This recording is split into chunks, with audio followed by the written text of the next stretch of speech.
Entrevistamos a los protagonistas de la noticia.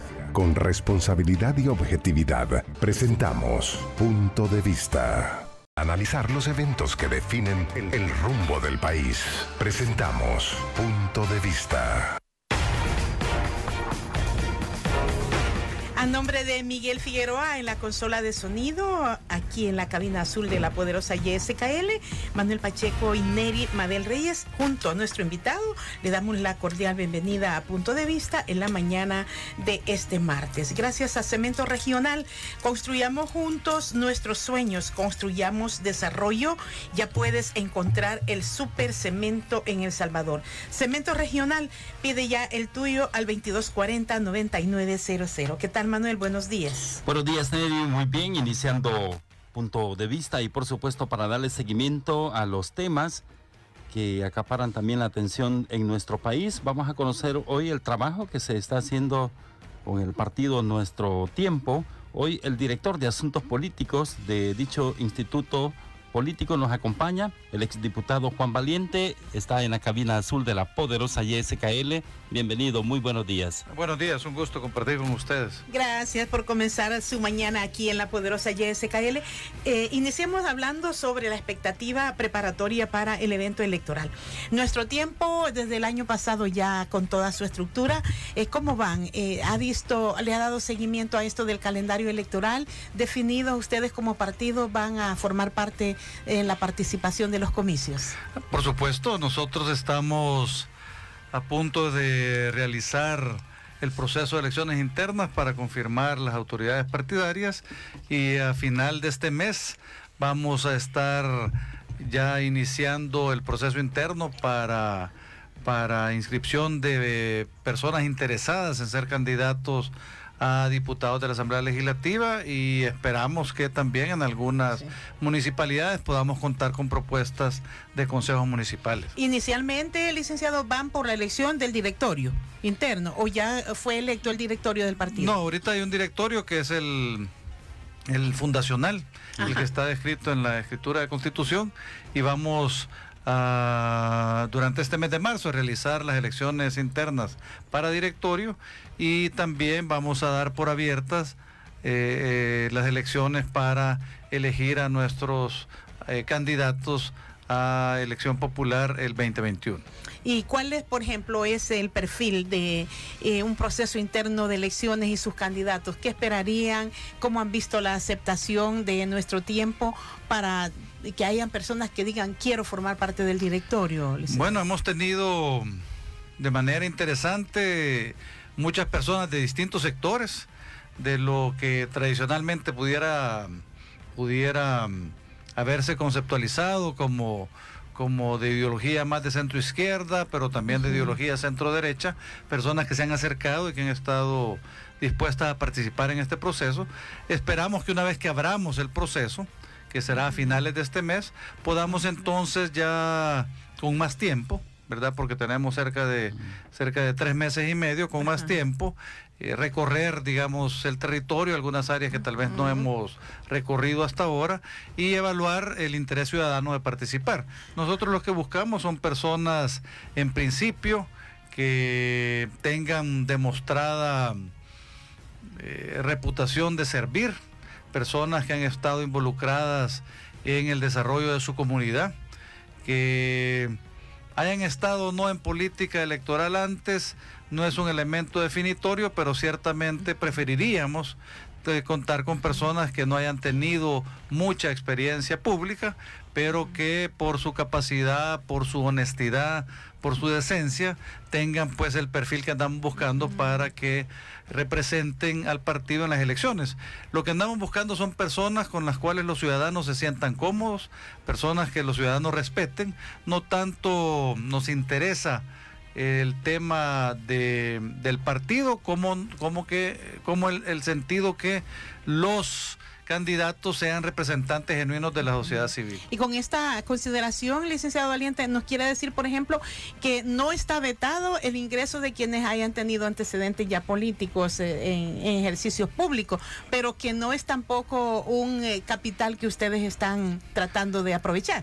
Bueno, puede ser que haya gente interesada en la política que quiera seguir participando, pero a nosotros lo que nos preocupa es que, por ejemplo, si usted ve el listado de funcionarios que no han entregado y no han cumplido con la ley de probidad, suman en miles, ¿verdad? Entonces, pues, eso sí será un requisito sí, bajo el cual nuestro tiempo. Si hay indicios que esta persona puede haber comprometido su integridad con algún acto que, aunque no sea ilegal, es a todas luces falto de ética, como por ejemplo el recibir sobresueldos en sobres en casa presidencial, ciertamente son personas ahí sí que no pueden ingresar a nuestro tiempo. Supuesto. Se necesita experiencia también, por supuesto, pero se necesita experiencia de vida, no necesariamente experiencia política. A veces la experiencia política partidaria hasta puede ser negativa, porque uno lo que está buscando es alejarse de esas prácticas del pasado. Mira lo que le está pasando al partido del presidente, o sea, un partido que en el discurso ofrece alejarse del pasado, pero cuando uno ve los procesos internos, cuando uno ve las prácticas del presidente, empieza a notar que realmente caen en los mismos vicios y vuelven a repetir las prácticas del pasado que tanto daño nos han hecho. Ahí están, como lo vamos a hablar más adelante, prácticas en favor de la impunidad. Siguen siendo en general administraciones opacas que no le apuestan a la transparencia. Mira lo que pasó en las elecciones del domingo, los reclamos, las luchas intestinas, las prácticas oscuras de entregar, digamos, afuera de los centros escolares como hojas de votación para orientar a los votantes sobre quién. O sea, realmente son prácticas peligrosas y nosotros lo que buscamos es alejarnos lo más posible de ello, y siempre hay un riesgo de contaminación, pero estamos especialmente conscientes buscando cambiar esas prácticas. ¿Y cree usted que la ciudadanía busca nuevos partidos políticos también? Bueno, la ciudadanía ahorita pareciera un poco enamorada del discurso del presidente y quizás sin tomar debida cuenta de los actos del presidente, que son peligrosos para los mismos ciudadanos. A mí me dicen que la popularidad lo es todo, pero ciertamente uno fácilmente recuerda líderes políticos que han sido muy populares y que han sido tremendamente dañinos para el mundo. Y entonces la vez pasada en otro medio hablábamos, por ejemplo, de Hitler, hablábamos, por ejemplo, de Pinochet, porque el que me entrevistaba era chileno, y entonces yo le decía, bueno, Pinochet, ¿valió la pena o no valió la pena? Ese sacrificio que se pagó después, porque a veces uno en la desesperación ciertamente puede tender a creer que el autoritarismo es la solución, o que la militarización es la solución. Mire, ahorita yo me sentí hace pocos días un poco extraño, como que empezaba a vivir nuevamente en el país de los 70 o de los 80, cuando iba hacia la casa y encontré una columna del ejército patrullando en la zona urbana, y ya no detecté, digamos, en la formación militar ninguna presencia de Policía Nacional. ¿Se acuerdan que anteriormente los presidentes habían decidido hacer uso de la Fuerza Armada con el riesgo de empezar a cruzar esa débil frontera, de involucrar nuevamente a la Fuerza Armada en temas de seguridad interna, pero hacían uso de la Fuerza Armada con el liderazgo de la Policía Nacional Civil, y siempre en los equipos de vigilancia conjunta había un Policía Nacional Civil a cargo, digamos, de la unidad. Ahora pareciera que no, como que hemos regresado nuevamente a creer, lo cual incluso está prohibido en la Constitución, a creer que la Fuerza Armada puede realmente dedicarse a temas de seguridad interna. Pero considera que sí es necesario el aporte de la Fuerza Armada, porque seguimos teniendo un país altamente vulnerable en términos de seguridad. Mire, hay un soldado que lo desaparecieron y lo asesinaron, según la investigación que tiene las autoridades de la policía. Entonces a uno le hace creer que se requiere un mayor respaldo, y la población quiere que el ejército esté en la calle. Yo creo que la población lo que quiere es tratar de lograr mayor seguridad en el menor plazo posible.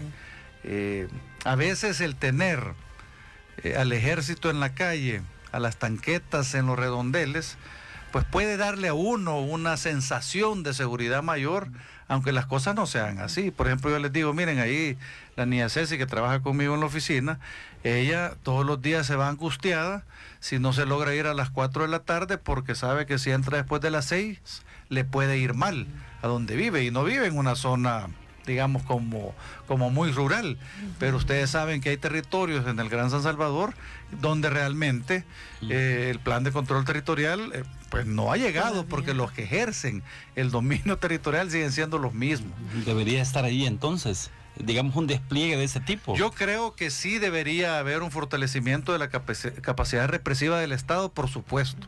O sea, necesitamos una mayor capacidad de respuesta, pero necesitamos la formación del Policía Nacional Civil. O sea, nosotros no necesitamos 1,000 soldados más, nosotros necesitamos 20,000 policías más.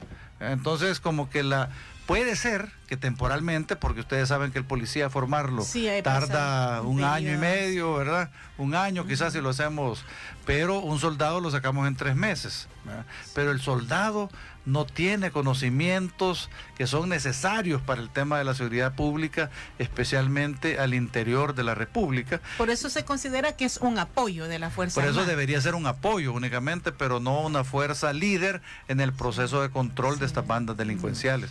Por supuesto que una mayor capacidad represiva es necesaria a todas luces, y deberíamos, en lugar de estar, digamos, manteniendo el discurso de división, de descrédito, de polarización, deberíamos estar buscando soluciones conjuntas a los problemas del país. ¿Y cree usted que se puede, hay señales que vamos buscando soluciones conjuntas cuando se ha entrampado este estudio para la aprobación de la negociación del préstamo de $109 millones?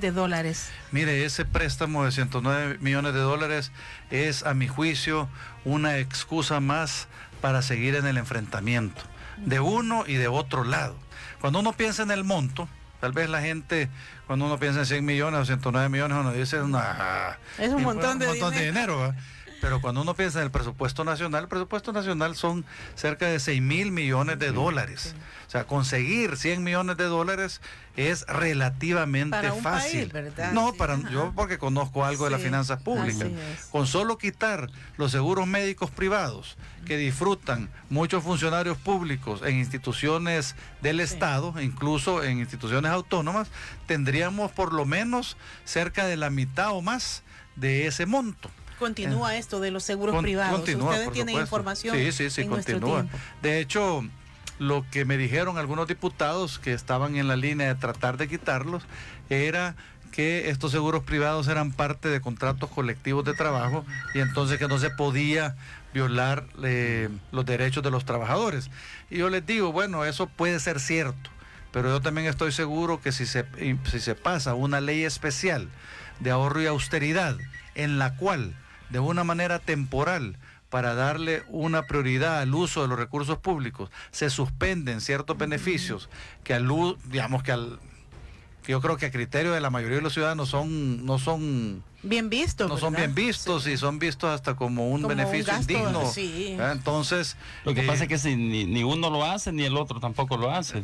Entonces, yo lo que les digo es que los 109 millones sigue siendo una excusa. Mire, ahorita estamos en gran crisis por los 109 millones, pero el gobierno, el Ejecutivo, todavía no devuelve a la Asamblea Legislativa el préstamo de la segunda fase. Para la ratificación. Pues sí, nos estamos ahogando porque no ha iniciado el proceso del financiamiento de la tercera fase, y el Ejecutivo todavía no ha devuelto a la Asamblea Legislativa la ratificación de los 91 millones que se aprobaron hace ya meses para la segunda fase. Entonces, un poco como dice, bueno, espera, barájeme nada más despacito. Usted me dice que estamos en gran crisis porque no podemos iniciar la tercera fase, pero tampoco termina de financiar la segunda fase, pero de eso no me dice nada. Y le corresponde a Hacienda mandar a la Asamblea al Ejecutivo, por supuesto. Claro. ¿Qué pasará entonces? No tienen razón esta Mira, no, lo que pasa es que es una excusa para el enfrentamiento político. Este presidente nos ha vendido la idea de que él iba a resolver el problema de la división interna, y lo que está haciendo es generando mayor polarización y apostándole a la polarización por control político. Él lo que está buscando es un rédito electoral para el 2021, de manera que pueda consolidar su poder. Ahora tiene buenos réditos. Por supuesto, pero desgastando al resto de partidos, sí, digamos. no, y poniendo en grave riesgo al país. ¿Usted se imagina que hubiera pasado el 9 de febrero si por aquello del destino, en lugar de llegar 5,000 gentes, hubieran llegado 100,000 gentes? Muy ejército podría haber tenido ahí, hubieran incendiado la asamblea. Y entonces realmente hay procesos que se echan a andar que a veces no se pueden detener. Y ya se nota que este presidente pues no tiene límites democráticos, no tiene, digamos, como dentro de su ser más interno, ese tema de respeto a las instituciones de la democracia que son necesarias para que haya un país que al final nos pueda funcionar a todos. Por supuesto que cuando empieza una dictadura, como empezó en la época de Martínez, en aquella época no me acuerdo cuántos decenas de miles de indios fueron masacrados, ¿verdad? Y murieron en el país. Y ahora lo mismo quieren los ciudadanos, aparentemente, con todos los mareros. Y yo les digo, y es a veces una... Lo único que no se compara, ¿verdad?, el tener a nuestros antepasados con el perfil de delincuentes con las bandas. No, por supuesto que no. Lo que ¿verdad? Le estoy diciendo yo es que normalmente los poderes autoritarios, al generar un proceso, digamos, masivo de asesinatos, puede generar un estado como más de mayor tranquilidad temporal, pues. Bueno, en aquel momento, y acuérdese, este tema de los indígenas surgió desde 1880 aproximadamente, cuando se les expropió de todas las tierras ejidales.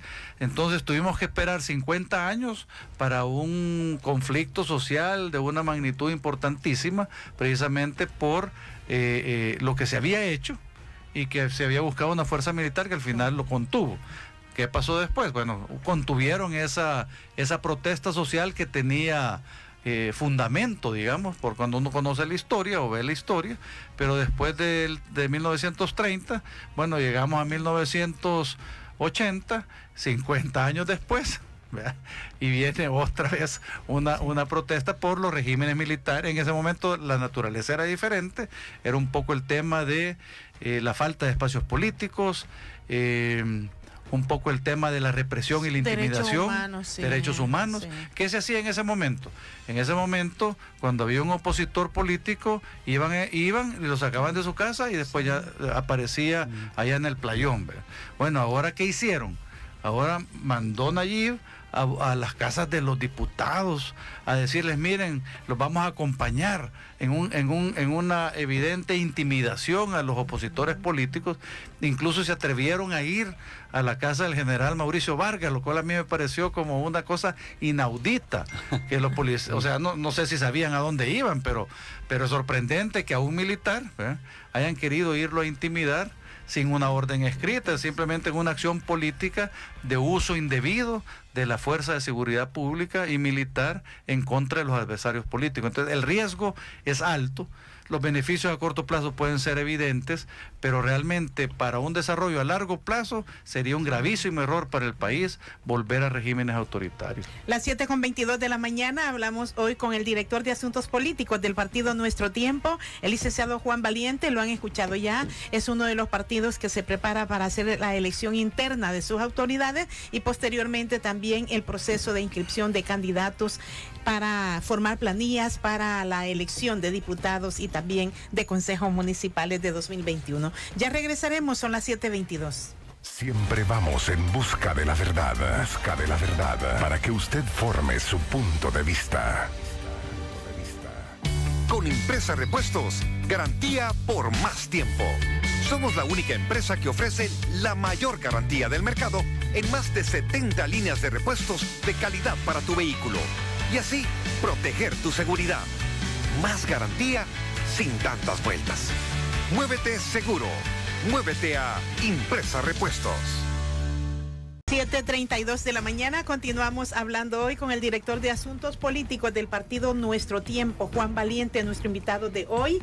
Bueno, el partido Nuestro Tiempo, que se prepara para las elecciones de 2021, ha dado seguimiento a temas, como usted ya lo mencionaba, sobre probidad, sobre transparencia. ¿Y cuál es el estado, licenciado, de este proceso que comenzaron después de la petición que ustedes presentaron en el caso de los viajes del director de centros penales?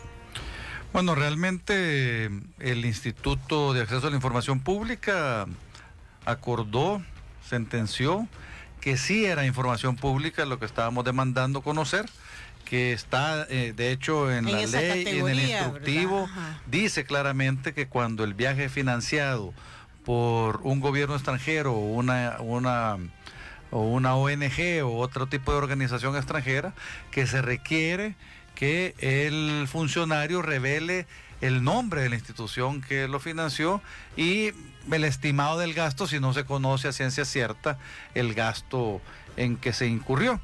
Y entonces, ante esta situación, nuevamente, un presidente que le apuesta a luchar contra la corrupción, en lugar de apostarle a la transparencia, que es precisamente ir en la dirección de la lucha contra la corrupción, decide no revelar. No le ordena a su director de centros penales y viceministro, no le ordena revelar la información que debe estar siendo publicada en el sitio del Ministerio de Seguridad y Justicia. Y entonces, ahorita lo que hemos sabido es que la semana pasada el Instituto de Acceso a la Información Pública recurrió a uno de los tribunales del país para tratar de forzar el cumplimiento de la sentencia de los magistrados. ¿Podrías también decir que es un delito y darle seguimiento y poner, digamos, como un aviso también a la Fiscalía General de la República? De momento, ¿se pensó en esto, licenciado? Bueno, nosotros lo que de momento hemos detectado es que podía haber violado el señor Osiris Luna Mesa, podía haber violado la ley de ética gubernamental. Y por eso procedimos a poner una denuncia en el Tribunal de Ética Gubernamental para que precisamente estudiaran si se había violado la ley. No estamos seguros que se haya configurado el delito de cohecho o soborno porque no tenemos más información. La Fiscalía, por supuesto, podría empezar indagaciones para tratar de descubrir si hay algo más. De momento nosotros lo que sabemos es que hay un viaje en un avión privado con personas adicionales. El asistente del director general de centros penales, se supone, según la denuncia que hizo una persona en redes, que iba también el presidente de CIGET y director del blog, Manuel Aguilar, pero no se ha confirmado. Esa información no está confirmada. No está confirmada. Y entonces hay una presunción, especialmente cuando no quieren revelar qué institución es la que financia el viaje, hay una presunción que puede haber algo de riesgo para los ciudadanos. Eso le iba a preguntar, ¿qué habrá detrás de todo eso? ¿Por qué se niegan a dar la información? Precisamente ese es el tema. El tema es que la ley de transparencia lo que hace es trata de prevenir hechos futuros. Mire, a veces los ciudadanos, a mí algunos me han dicho, mira Juan, ¿y vos qué tenés contra Osiris? ¿Qué te hizo algo? Yo les digo, mira, yo ni conozco al señor. Ciertamente él era asesor del diputado Gallegos cuando yo estaba en la Asamblea Legislativa como diputado, pero nunca lo conocí y no lo conozco. Sin embargo, podemos ver en casos similares a que han llegado. Todos empezaron con viajes en aviones privados, pagados por terceros, a funcionarios que ahora están huyendo de la justicia o que están presos. Ahí tenemos nosotros a Tony Saca, que nos ha costado más de 350 millones. Tenemos al expresidente Funes, que está huyendo de la justicia, también con otro tanto similar. Tenemos a Sigfrido Reyes, tenemos a Luis Martínez, que está preso. Y entonces digo, ¿por qué queremos permitir que este tipo de prácticas continúen en el Estado? Si precisamente lo que queremos buscar es una lucha genuina contra la corrupción, tenemos que apostarle a la transparencia. Y ese es precisamente donde uno descubre incongruencias en el mensaje y el accionar del presidente Bukele, que necesita que cambien, porque el país realmente, otra situación como la que hemos pasado, Si ya la situación de, digamos, de descrédito de la política está como está, ya se imaginan ustedes si termina desencantando este hombre a los salvadoreños que votaron por él. Hay una participación en la línea 1. Buenos días. Buenos días. Adelante, su pregunta. Yo nada más mi opinión es que por qué quieren organizar partidos sin tener liderazgo, sin tener arrastre, sin tener un estigma. Yo oigo el señor ahí que tienen, pero no le veo tan neto su discurso, nada más lo veo bastante vano, bastante vago. Y partiditos así chiquitillos, de esos han querido organizar muchos, pero no duran tanto porque no hay liderazgo. Deberían ir, por lo menos aprender a ser líderes, nada más, esa es mi opinión. Gracias. Gracias a usted por su participación a través del 2224-0888. ¿Le faltan líderes a la política, Juan Valdés? Bueno, ciertamente faltan que personas decentes, ciudadanos capaces se metan a la política, y precisamente lo que busca el partido es convertirse en un instrumento de los ciudadanos. Nosotros esperamos que los resultados electorales del 2021 le den un mensaje a este ciudadano de que sí es posible crear nuevos partidos políticos, especialmente cuando uno le apuesta a la transparencia, cuando uno le apuesta a la ética en la política, cuando uno le apuesta a la racionalidad para resolver los problemas del país. Y bueno, el tiempo lo dirá. Nosotros creemos que bajo el liderazgo de Johnny Wright como presidente del partido vamos bien. Tenemos estructuras fuertes en cerca de 6 departamentos, estamos trabajando por crecer en otros departamentos y bueno, vamos a ver qué dicen los ciudadanos, ¿verdad? En estos meses de fortalecimiento, y qué dicen los ciudadanos en febrero del año entrante. ¿Y se está buscando líderes, decían, en universidades, por ejemplo? Estamos buscando líderes en todos los sectores. Estamos buscando líderes en los sectores campesinos, estamos buscando líderes en los sectores universitarios. De hecho, en este momento se está realizando una gira universitaria organizada por la Dirección de Juventud, donde básicamente se pretende presentar al partido, y una de las herramientas que usamos es el manual de cómo no hacer política que lanzamos a finales del año pasado, cuando entramos como nos volvimos a presentar a los ciudadanos informándoles que el partido ya estaba inscrito por el Tribunal Supremo Electoral y que empezábamos el proceso como de fortalecimiento. Y creo que de momento yo estoy satisfecho con los resultados. A finales de marzo, cuando presentemos y demos inicio al proceso de las elecciones internas, esperamos hacerlo rodeados de líderes de la sociedad civil, de ciudadanos de varios departamentos, de reconocimiento en distintos sectores, para que los ciudadanos empiecen a tener una percepción de quiénes somos realmente. Claro. Mire, el otro proceso que seguía, me decía usted, es el caso del segundo vicepresidente de la Asamblea, el actual diputado Guillermo Gallegos.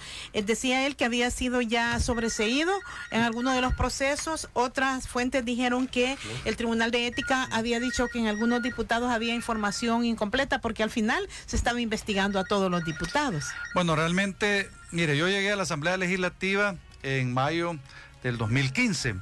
Me tomó pocos meses darme cuenta de lo terrible que era la planilla legislativa como elemento de corrupción dentro de la Asamblea Legislativa, y que además prostituía el proceso de formación de ley, porque cuando uno tenía un diputado que estaba recibiendo mensualmente cerca de $50,000 para contratación de personal, pues como que era bastante fácil buscar la manera de influenciar sus decisiones en el Pleno. Y entonces por eso empecé yo en ese momento la batalla en contra de la opacidad, y solicité el listado de empleados legislativos a finales del 2015. Cuando usted era diputado. Cuando yo era diputado. Sí, de hecho, logré publicar por primera vez el listado de empleados legislativos, que nunca antes se había conocido, en mayo del 2016. Después, ciertamente, de pelear contra la Junta Directiva, contra la presidenta de la Asamblea y en el Instituto de Acceso a la Información Pública. Una de las cosas que se descubre en la planilla legislativa es precisamente lo que se descubrió del diputado Gallegos en la investigación de este periodista de un medio nacional, donde detectaron que tenía cerca de 11 parientes trabajando en la Asamblea Legislativa, y que habían sido 12, pero que uno ya había renunciado. y lo que está diciendo el vicepresidente Gallegos es realmente es inexacto. Por no decir que es mentira, ciertamente falta a la verdad. El Tribunal de Ética Gubernamental no lo ha sobreseído de nada. Lo que ha dicho el tribunal es que de los 11 casos denunciados, 9 ya prescribieron porque son más viejos de 5 años. Aunque ahí tenemos la opinión de varios abogados que dicen que aplica el derecho administrativo porque hay una renovación anual del contrato. Y entonces que no es cierto que porque fuera contratado, digamos, originalmente hace más de 5, ahorita ya pierde vigencia, porque hace, digamos, en el lapso de 1 año, su contrato ha sido renovado y debería poderse estudiar. Pero lo que ha dicho el tribunal de momento es que de los 11 casos, 9 tienen más de 5 años y han prescrito y están evaluando 2. Recientemente el tribunal le volvió a solicitar al diputado Gallegos que mandara información completa de estas 2 personas porque no lo hizo. Ya se le dio oportunidad de mandar información, la hizo de manera incompleta y ahora se le ha dado una fecha fatal para que suministre. Hay plazo en eso. Por supuesto, yo me imagino que probablemente, digamos, no ha suministrado los contratos, porque tal vez en alguno de los contratos firma él. Y entonces como que va a ser bien difícil que diga que no ha tenido nada que ver cuando el que firma el contrato es el mismo. Entonces yo no sé por qué ha dado información incompleta, pero ciertamente el caso del diputado Gallegos no es único. Eso le va a preguntar. ¿Recuerdan ustedes las declaraciones de Cristina López sí, sobre el PCN y todo lo que sucedía en el PCN? Y debe continuar ocurriendo. Y debe continuar ocurriendo, por supuesto. Entonces yo creo que sí, los diputados han cometido y siguen cometiendo un fatal error al no limpiar de una vez por todas la planilla legislativa. Eso debió haberse hecho en el año 2016, cuando ya logramos finalmente que se conociera el listado en un esfuerzo como de, quizás de mea culpa, pero probablemente hubiera dado una señal de esperanza a los ciudadanos, pero sin embargo, lo que sucedió es prácticamente barramos la basura debajo de la alfombra y sigamos igual que siempre, y mire lo que está pasando. Y en el caso, llamaba un oyente y me decía, mire, pero él ya fue diputado con el grupo parlamentario de Arena y pues muy poco nos aportó. No sé cómo se ve el licenciado Valiente, pero a veces creemos que porque han sido diputados están ya como marcados con prácticas que no del todo favorecen una transparencia y un compromiso con la probidad. ¿Qué le puede decir usted a estos oyentes que dicen, no, si es que él ya fue diputado, ¿y qué nos va a ofrecer? Bueno, fui diputado solo un periodo. Y creo que hay 2 elementos importantes que son necesarios saber. El primero es que yo me entré a la política en julio del 2014.